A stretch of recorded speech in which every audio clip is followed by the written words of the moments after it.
이어서 바이오와 같이 주가 바닥권역에서 잘 벗어나지 못하는 수소 섹터로 한번 눈을 돌려보죠. 벌써 작년 이맘때인가요? 상장과 동시에 아주 뜨거운 관심을 받았던 범한 퓨얼셀이 공시를 해놨습니다. 지금 수소 충전소 설치 공사를 수주했다라는 소식인데 어떤 규모의 어떤 곳과 계약을 맺은 건가요? 예, 대진 클린 에너지와 67억 정도 공급 계약을 맺었는데요. 그 범한 퓨얼셀은 뭐 사명에서 알다시피 퓨얼셀이니까 연료전지는 사실 수소를 말합니다. 물론 이제 액면 그대로 문자 그대로 연료전지랑은 뭐 2차 전지 셀도 의미할 수 있지만 우리나라는 이제 범세계적으로 이제 연료전지 퓨얼셀이라고 하면 수소에서 전기를 생산한다 이렇게 이해하시면 됩니다. 그 범한 퓨얼셀은 이제 작년 6월달에 상장했습니다. 상장하면서 많은 주목을 받았고요. 그 범한 퓨얼셀이 또 이제 그 가지고 있는 기술적인 잠재력이 상징성이 무엇이냐면 세계에서 두 번째로 수소 잠수함을 개발을 했습니다.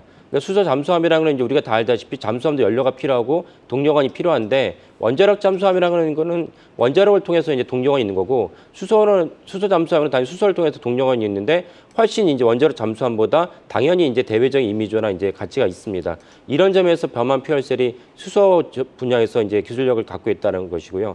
그리고 이런 수소 잠수함 분야에서 범한 퓨얼셀이 연간 20억 정도 매출이 담보되어 있습니다. 그 잠수함도 이제 생산을 해야 되고 또 잠수함 생산한 다음에 이제 이미 구축하고 납품한 잠수함에서 추가적으로 이제 유지 보수하는 과정에서도 또 많은 매출이 발생합니다. 그러니까 범한 퓨얼셀 이런 점에서 방산 분야에서도 좋은 이제 그 매출을 갖고 있고 또 하나는 뭐 당연히 방산만 갖고는 안 되니까 민수 분야에서 민간 분야에서 범한 퓨얼셀이 이제 우리나라 곳곳에 이제 수소 충전소를 이제 공급을 해야 되는데 그걸 계약을 해야 되는데 이 점을 또 범한 퓨얼셀이 이제 최근에도 이제 그 정부에서 해당 사업을 지원하겠다 발표를 했죠. 이런 점을 범한 퓨얼셀의 이제 또 다른 장점이고 범한 퓨얼셀 여기 나가서 일반 민간 그 빌딩에도 수소를 갖다가 이제 발전을 하고 연료를 갖다가 연료전지 개발할 수 있는 사업을 또 모색하고 있습니다.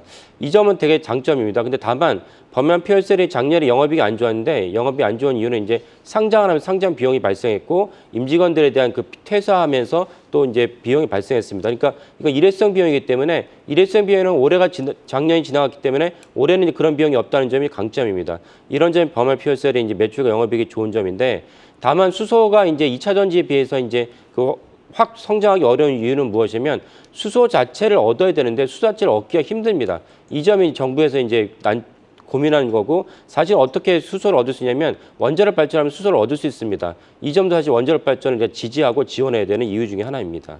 자, 이어서 공시 내용 한번 확인해 보도록 하겠습니다. 지금 아시아나항공이 부당 이득금 반환 청구 소송을 제기했다라는 공시가 나왔는데요. 주가에 어떤 영향을 미칠 수 있을까요? 예, 뭐 1심 판결이 끝나고 나서 이제 거의 6개월이 다 됐는데 그 정확히 말씀을 드리면 이제 아시아나항공이 이제 소송을 제기한 게 아니고 그 카운터파트너라고 할 수 있는 이제 현대산업개발이 이제 아시아나항공을 상대로 소송을 제기했습니다. 근데 양측의 소송은 1심 판결은 작년 11월에 끝났습니다. 11월에 끝났고 그 현대산업개발 아시아나항공에 대한 소송을 제기한 이유는 원래 이제 아시아나항공을 현대산업개발 컨소시엄이 인수하려고 했는데 인수를 한번 했습니다. 실사를 했는데 현대산업개발 입장에서 한 번 더 재실사를 하고 싶다라고 요청을 했는데 금호산업, 그러니까 아시아나항공의 주주 입장에서는 아니 한 번 실사는 왜 또 실사를 하냐 거부를 했습니다. 그러니까 거부를 하면서 이제 인수 절차를 중단을 했고 근데 이제 그 전에 인수 절차를 하기 위해서 현대산업개발 컨소시엄이 아시아나에다가 1,700억을 갖다 이제 보증금으로 맡겼습니다. 그러고 나서 이제 이자까지 합쳐가지고 2,500억을 돌려달라라고 반환 소송을 했는데 1심에서 이제 아시아나가 승소했습니다. 그러면 이제 11월에 승소를 했는데 민사 같은 경우는 이제 1심이 끝나면 판결문을 수령하고 2주 이내에 이제 항소를 갖다가 이제 제출장을 내야 되는데 2주 훨씬 지났죠. 그러니까 이제 현대산업개발 입장에서 다른 별건으로 너네가 사실은 이런 이행 보증금을 갖고 다른 식으로 이제 부당하게 이득을 갖다 챙기려 한 것이다. 그래서 부당 이득금 반환 청구를 한 것입니다. 그러니까 전체적으로 봤을 때는 우리나라는 1심 판결이 거의 대부분 그걸로 끝난 경우가 많습니다. 그러니까 사실은 거기에도 불구하고 여기다 2심을 갖다가 요청을 하는데 항소장 제출 기한을 넘겼음에도 불구하고 별건으로 이제 제출했다는 것은 현실적으로 봤을 때 아시아나 승소할 가능성이 높지 않을까라고 봅니다. 그 다음에 두 번째는 아시겠지만 최근에 대한항공과의 통합이 거의 물 건너가는 분위기입니다. EU가 반대하고 미국이 반대하고 있기 때문에 제가 보기엔 윤석열 정부도 이걸 갖다 강하게 물어붙일 것 같지 않습니다. 그렇다면 이제 무산된다고 봤을 때 아시아나항공이 어떻게 될 거냐 본다면 아시아나항공이 6분기 연속으로 지금 1,000억 원이 넘는 영업이익을 내고 있습니다. 그리고 뭐 아시다시피 이제 리오프닝을 맞아서 전 세계 항공산업에 다 화랑세입니다. 이런 점 봤을 때 아시아나항공에 대해서 독자적으로 일반적으로 생존 또는 이제 제 생각에는 다른 아마 매물로 아시아나항공이라는 중요한 어떤 항공사를 또 볼 수 있기 때문에 합병을 할 수 있지 않을까라고 생각을 합니다. 이런 건 좀 종합적으로 보시면 좋지 않을까 싶습니다.